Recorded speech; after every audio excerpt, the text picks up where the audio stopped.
Hello बच्चों, आपका बहुत बहुत स्वागत है मेरे चैनल आरसी स्टडी पॉइंट में। बच्चों, नया टॉपिक स्टार्ट करते हैं। Covalent compound. कोवैलेंट कंपाउंड क्या होते हैं? कोवैलेंट कंपाउंड वो होते हैं जिनमें जो बॉन्ड बनते हैं वो एक दूसरे से इलेक्ट्रॉन को शेयर करते हैं। कुछ अपने इलेक्ट्रॉन दूसरे एटम को देते हैं, कुछ दूसरे एटम से उनके इलेक्ट्रॉन अपने पास ले लेते हैं और वो अपने एक ऑक्टेट रूल को फुलफ़िल कर लेते हैं या डुप्लेट रूल को फुलफ़िल कर लेंगे। क्लियर है? तो इससे क्या होता है कि मान लीजिए एक का ऑक्टेट कंप्लीट हो गया, दूसरे का डुप्लेट कंप्लीट हो गया, या दोनों का ऑक्टेट कंप्लीट हो जाता है। क्लियर है?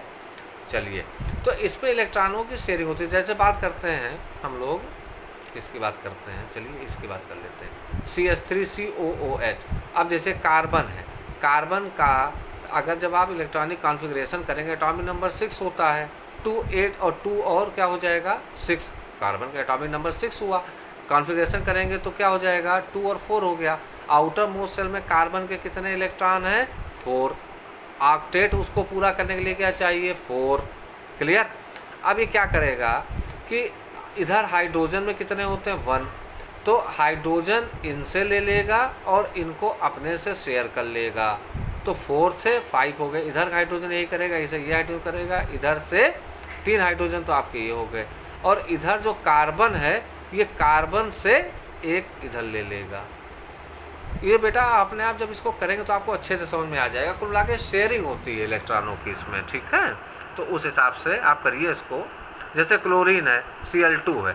अब क्लोरीन के आउटर मोस्ट शेल में कितने होते हैं? 7। उसको ऑक्टेट पूरा करने के लिए चाहिए 1।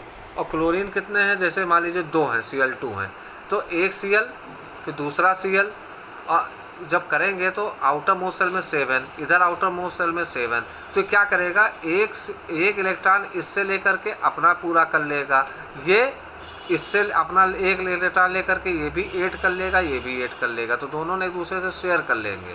उसी को हम लोग कोवैलेंट कंपाउंड कहते हैं। कोवैलेंट कंपाउंड की प्रॉपर्टीज़ क्या होती हैं कि इनका जो MP मेल्टिंग पॉइंट और बॉइलिंग पॉइंट काफ़ी कम होता है। एक चीज़, ये बैड कंडक्टर होते हैं इलेक्ट्रिसिटी के किसी भी स्टेट में। कोवैलेंट कंपाउंड चाहे सॉलिड हो चाहे लिक्विड हो, किसी भी स्टेट में होंगे तो वो इलेक्ट्रिसिटी के बैड कंडक्टर होते हैं। क्लियर? बेटा एक एक्सेप्शन है। एक्सेप्शन क्या है? ग्रेफाइट। ग्रेफाइट क्या होता है? कार्बन का एलोट्रॉप है। कार्बन है तो जाहिर बात है कि वो उसके अंदर कोवैलेंट बॉन्ड है। ठीक? बॉन्ड तो कोवैलेंट है, लेकिन ग्रेफाइट जो होता है ये बहुत ही गुड कंडक्टर होता है इलेक्ट्रिसिटी का। तो ये एक आपका एक्सेप्शन है ग्रेफाइट। ग्रेफाइट के अंदर होता कोवैलेंट बॉन्ड है, लेकिन वो गुड कंडक्टर होता है इलेक्ट्रिसिटी का। आप अपनी पेंसिल की लीड, अगर कोई बच्चा, आप लोग ऐसा करिएगा नहीं लेकिन, ठीक है, तो वो ग्रेफाइट जो होता है, हालांकि मैं आपको इसलिए कहूँगा भी नहीं, इसलिए आपको इस टॉपिक को मैं बताऊँगा भी नहीं, लेकिन जो इतना जान लीजिए कि जो ग्रेफाइट जो पेंसिल की जो लेड होती है वो बहुत ही गुड कंडक्टर होती है। वो एक एक्सेप्शन है किसका? कोवैलेंट कंपाउंड का।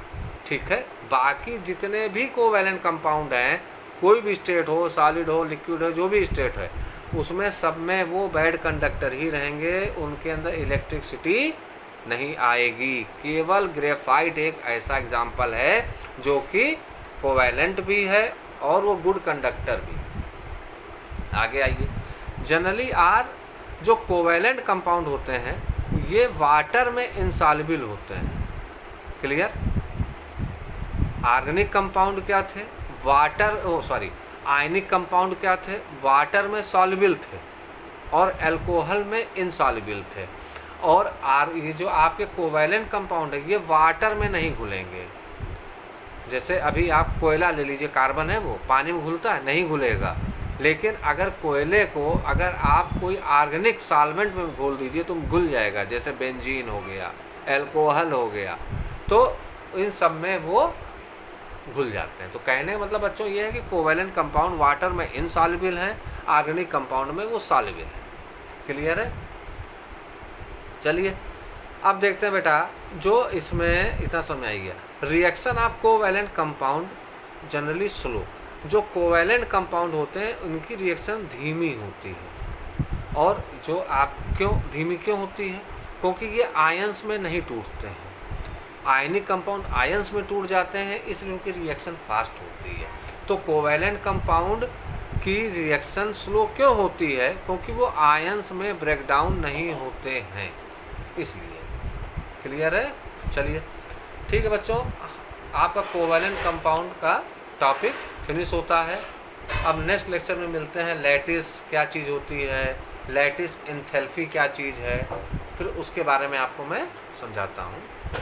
ठीक है बच्चों, नेक्स्ट लेक्चर में मिलते हैं।